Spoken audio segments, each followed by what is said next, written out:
మారు మనసు పొంది రక్షణ పొందామని చెప్పుకుంటూ క్రీస్తు రక్తం చేత విమోచింపబడ్డామని కొన్నాళ్ళు భజన చేసి అన్నీ వదిలిపెట్టి చేదైన వేరు మొలిచి అపవిత్రులైపోయి భ్రష్టులైపోయి శపితమైన వాటి తట్టు తిరుగుతున్న కొంతమందిని చూసి చెబుతున్నా,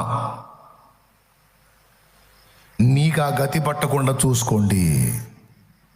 అది పాయింట్. ఏ గతి పట్టకుండా చూసుకోండి? కార్య ఆరంభం కాదు నానా, కార్యాంతం మేలు. స్టార్టింగ్లో గంతులు కాదు నానా, చివరి వరకు నీ భక్తి సాధనలో నిలిచి చివరి వరకు సాధనలో సంపూర్తి చెంది ఏ తీవ్రతతో అయితే మొదలు పెట్టావో ముగింపు ఘట్టం వరకు కూడా అదే తీవ్రత ఇంకా ఇంకా దేదీప్యమానమే ప్రజ్వలించాల. కానీ కొంతమందిని చూశాను నేను, దేవుణ్ణే వదిలేసిన వాళ్ళు కొంతమంది.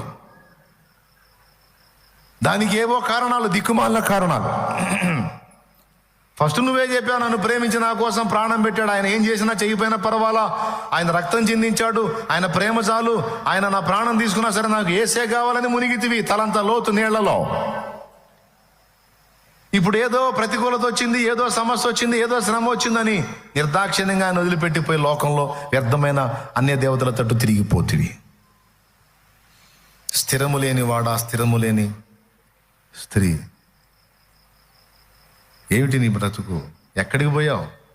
ఎన్ని నష్టపోయావు తెలుసా? కృపను పోగొట్టుకున్న వెర్రి ముఖమా. యేసుప్రభు ఎవరో తెలుసా? దేవుడు నీకు నాకు ఇచ్చిన కృపాదానమే యేసయ్య.